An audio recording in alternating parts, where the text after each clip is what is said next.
एक बूढ़ा आदमी एक सीएम के सामने एक आईएएस ऑफिसर की घूसखोरी की शिकायत करता है और वो इस बात से अनजान है कि वही आईएएस ऑफिसर उसी सीएम के साइड में बैठी है। अब इस चीज को देखकर आसपास बैठे सभी लोग जोर जोर से हंसने लगे। बूढ़ा आदमी अपनी शिकायत सुनाता रहा और सीएम भी बैठे रहे। मीटिंग खत्म होती है और उस आईएएस ऑफिसर पे कोई भी एक्शन नहीं लिया जाता और ना उससे कोई सवाल पूछा जाता। तो आज की इस वीडियो में हम बात करेंगे एक आईएएस ऑफिसर की जो एक टाइम पे इंडिया की यंगेस्ट आईएएस ऑफिसर थी, कि कैसे एक यूपीएससी टॉपर एक रिश्वत टॉपर बनी जिसको देश के सभी बड़े पदों तक जाना चाहिए था, लेकिन सिर्फ 15 साल की नौकरी में इस आईएएस ऑफिसर का करियर खत्म हो जाता है। और इसकी वजह थी करप्शन। ये आईएएस ऑफिसर थी पूजा सिंघल। पूजा का जन्म देहरादून में हुआ था और अपनी स्कूलिंग के दौरान उन्होंने हर क्लास में टॉप किया। क्लास की टॉपर ग्रेजुएशन के लिए गढ़वाल यूनिवर्सिटी में गई और उन्होंने ग्रेजुएशन में भी टॉप किया। लेकिन कॉलेज खत्म होने के बाद जब वो 21 साल की हुई तो उन्होंने पहली बार यूपीएससी का एग्जाम दिया और उन्होंने पहले अटेम्प्ट में ही यूपीएससी क्रैक कर लिया। तो जैसे ही उन्होंने यूपीएससी का एग्जाम क्रैक किया तो वो साल था 2000। तो पूजा सिंघल देश की यंगेस्ट आईएएस ऑफिसर बन गई। इनका लिम्का बुक ऑफ रिकॉर्ड्स में नाम भी दर्ज हुआ। ये साल 2000 की आईएएस ऑफिसर बनती है और इनको झारखंड कैडर मिलता है और इनकी हजारीबाग में पहली पोस्टिंग होती है एसडीएम के पद पर। ये स्टार्टिंग से ही एक तेज तर्रार ऑफिसर रही। ऐसा नहीं था कि इन्होंने जाति करप्शन की दुनिया में पैर रख दिए। बताया जाता है कि उस समय झारखंड शिक्षा परियोजना में बहुत बड़ा स्कैम चल रहा था। इसमें ये हो रहा था कि जो सरकार की तरफ से बुक्स आती हैं स्कूल में बांटने के लिए, वो बुक्स स्टूडेंट को देने के बजाय इलीगल तरह से बेची जा रही थी। यहाँ पे पूजा सिंघल ने झारखंड में शिक्षा परियोजना के इस स्कैम को एक्सपोज किया, जगह जगह छापेमारी की। तो इस वजह से इन्हें उस समय एक बहुत ही दबंग आईएएस ऑफिसर माना जाता था। ऐसा बताते हैं कि उस टाइम हर आईएएस ऑफिसर का यही सपना था कि वो पूजा सिंघल जैसा एक आईएएस ऑफिसर बने। इसी बीच झारखंड में पूजा सिंघल की नजदीकियां बढ़ती हैं 1999 बैच के आईएएस ऑफिसर राहुल पुरवार के साथ, और ये दोनों कुछ ही टाइम बाद शादी कर लेते हैं। पूजा सिंघल ने झारखंड में अपना काम जारी रखा और जैसे कि मैंने आपको बताया कि ऐसा नहीं है कि ये आईएएस ऑफिसर बनते ही करप्शन करने लगी थी। इन्होंने काफी अच्छे काम भी किए। इन्होंने झारखंड में पहली बार हैंडीकैप लोगों का डाटा कलेक्ट करने के लिए सर्वे करवाया था और वो जब रिम्स की डायरेक्टर रही उस समय झारखंड के गवर्नमेंट हॉस्पिटल की इम्प्रूवमेंट में और मैनेजमेंट को सही करने में पूजा सिंघल का बहुत बड़ा रोल रहा। लोगों में उनकी इमेज एक दबंग ऑफिसर की बनी हुई थी और वो लगातार अच्छे काम कर रही थी। लेकिन इसी बीच इनकी पर्सनल लाइफ में काफी प्रॉब्लम्स आती हैं और इन्हीं प्रॉब्लम्स के चलते इनका डिवोर्स भी हो जाता है। डिवोर्स होने के बाद पूजा सिंघल की मुलाकात होती है एक बिजनेसमैन से। बिजनेसमैन का नाम था अभिषेक झा। ऐसा बताते हैं कि इनकी फेसबुक पे बात स्टार्ट हुई थी और उस समय पूजा सिंघल पलामू में डीसी थी। और ऐसा बताते हैं कि अभिषेक उनको इम्प्रेस करने के लिए उनके ऑफिस में बुके लेके पहुंच जाया करते थे। तो इस तरह इनकी नजदीकियां बढ़ती हैं और कुछ टाइम बाद ये भी शादी कर लेते हैं।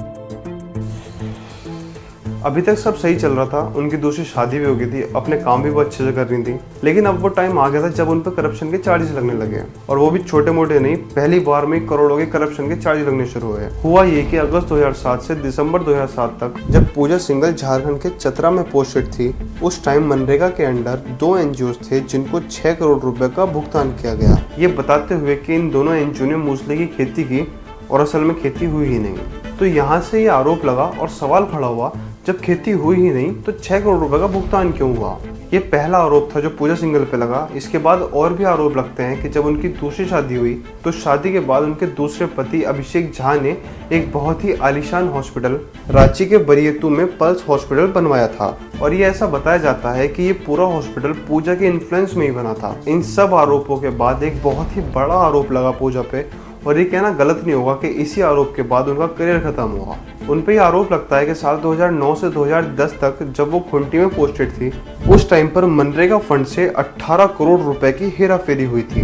ये आरोप इन पे लगता है, इस पे इन्वेस्टिगेशन होती है, ईडी इसमें इन्वॉल्व होती है। 2011 में मनरेगा स्कैम में एक जूनियर इंजीनियर थे राम विनोद सिन्हा, उनके अगेंस्ट एफआईआर होती है, लेकिन फिर भी उन्हें अरेस्ट नहीं किया गया। बताते हैं करीब 6 एफआईआर उनके अगेंस्ट हुई थी, लेकिन फिर भी उन्हें अरेस्ट नहीं किया जाता है। ऐसा बताते हैं कि उनके ऊपर हाथ था पूजा सिंघल का और इसी वजह से उन्हें अरेस्ट नहीं किया जा रहा था। इतनी ज्यादा पावर थी पूजा सिंघल की उस समय झारखंड में। अब जब ईडी इंटेरोगेशन कर रही थी राम विनोद सिन्हा से, तो उन्हें ये पता चलता है कि इस मनरेगा स्कैम में पूजा सिंघल भी इन्वॉल्व है। फिर 2012 में ईडी ने पूजा के अगेंस्ट एक केस रजिस्टर किया, बट वो बहुत लंबे समय तक एक पक्का सबूत मिलने का वेट करते रहे। इस लंबे वेट के दौरान पूजा सिंघल कई बड़ी पोस्टों पर रही। 2010 से 2013 के बीच में उन पर फिर से आरोप लगे, और आरोप ये था कि उन्होंने 83 एकड़ की जमीन एक प्राइवेट कंपनी को माइनिंग के लिए अलॉट कर दी थी। सीएम बदलते रहे पर कभी भी किसी ने पूजा के अगेंस्ट एक्शन नहीं लिया। पर एक सीएम थे अर्जुन मुंडा, ये जब 2010 में सीएम थे, इन्होंने एंटी करप्शन ब्यूरो को एक ऑर्डर दिया था पूजा सिंघल के ऊपर जांच करने के लिए। पर पता ही नहीं कितनी पावर थी पूजा सिंघल की कि सीएम का ऑर्डर लेटर कहीं गायब हो गया और उन पर कभी कोई कार्यवाही नहीं हुई। झारखंड में सीएम बनते हैं रघुबर दास। तो ये किस्सा है कि रघुबर दास हर हफ्ते रांची के सूचना भवन में एक जन संवाद करते थे। इसमें लोग आते थे, अपनी प्रॉब्लम्स बताते थे। तो ऐसे ही एक बूढ़ा आदमी था जो अपनी समस्या लेकर आया हुआ था। उसकी ये शिकायत थी कि उसकी रांची के मार्केट में एक दुकान है, वहाँ ऑफिसर्स आते हैं और उससे पैसे मांगते हैं और बोलते हैं कि पैसे देने ही पड़ेंगे क्योंकि उनको पैसे ऊपर भी देने होते हैं। और ये बोलते हैं कि रांची में एक आईएएस ऑफिसर पूजा सिंघल है, उनको भी देने होते हैं। तो ये बात जब वो बूढ़ा आदमी सीएम को बता रहा था तो पूजा सिंघल वहीं बैठी हुई थी और ये चीज़ देख के आसपास के सभी लोग जोर जोर से हंसने लगे, क्योंकि उस बूढ़े आदमी को ये नहीं पता था कि वो जिसकी शिकायत करने आया सीएम से, वो सीएम के साइड में बैठी है।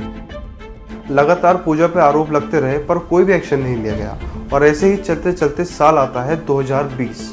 अब इतने टाइम से ईडी की नज़र थी पूजा सिंघल पे और मनरेगा स्कैम की इंटरोगेशन भी चल रही थी। फिर ईडी ने जूनियर इंजीनियर राम विनोद सिन्हा को अरेस्ट किया और जब इनको अरेस्ट किया गया और उनसे इंटरोगेशन के दौरान वो बताते हैं कि वो 15% कमीशन देते थे डीसी ऑफिस में और इसके बाद पूरा आरोप लगता है पूजा सिंघल पे। अब ईडी एक बहुत ही सही मौके का वेट कर रही थी क्योंकि उन्हें एक बहुत ही पावरफुल ऑफिसर के ऊपर एक्शन लेना था। तो ईडी 2 साल तक वेट करती है। ईडी के पास काफ़ी सबूत भी आ जाते हैं। फिर दिन आता है 6 मई 2022 का, जब एनफोर्समेंट डायरेक्टरेट की टीम ने 6 स्टेट में 17 जगह पर छापे मारे इलीगल माइनिंग के। इसमें पूजा सिंघल का नाम भी आता है। उनके घर पर, उनके ठिकानों पर सब जगह छापेमारी की गई। इसी छापेमारी में पूजा सिंघल के पति अभिषेक झा, उनके सीए सुमन कुमार के घर पे छापा मारा जाता है और ईडी को इनके घर से 19 करोड़ रुपए मिलते हैं। फिर 9 मई को पूजा सिंघल ईडी के ऑफिस आई और लगातार 2 दिन तक इनको बुलाया गया और दिन भर इनसे पूछताछ की गई। फिर 11 मई की रात को ये न्यूज आती है कि ईडी ने पूजा को अरेस्ट कर लिया है। काफी चीजें सामने आई कि इनके पास 2 पैन कार्ड थे, हॉस्पिटल की जमीन भी विवादित थी और मनरेगा स्कैम के दौरान इनके बैंक में करोड़ों रुपए थे। मनरेगा स्कैम में ईडी ने पूजा सिंघल और बाकी लोगों के ऊपर 5000 पेजेस की चार्जशीट दाखिल की और पहली बार गवर्नमेंट ने पूजा के अगेंस्ट एक्शन लिया और उनको आईएएस के पद से सस्पेंड कर दिया। एक शानदार स्टूडेंट, उस टाइम की यंगेस्ट आईएएस ऑफिसर, आज के टाइम में पूजा सिंघल रांची के सेंट्रल जेल में है। तो ये थी स्टोरी कैसे एक बढ़िया ऑफिसर एक करप्टेड ऑफिसर बन गई।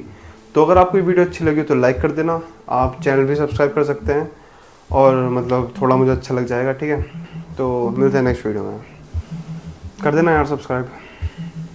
नमस्ते।